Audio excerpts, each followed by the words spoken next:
186 урбанистички планови се започнати, а не се завршени, рече градоначалникот Кирил Пецаков одговарајќи на советничко прашање. Нагласи дека решавањето на проблемите од областа во урбанизмот во периодот што следува ќе добие на динамика. Договорите за пласма на Охридската стреша со најголемите откупувачи Русија и Украина раскинати.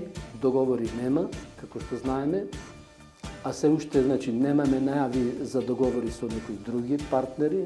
Таа веќе требаше пред неколку месеци да биде договорена. Престојните празници ќе го наполнат Охридското крајбрежје со гости.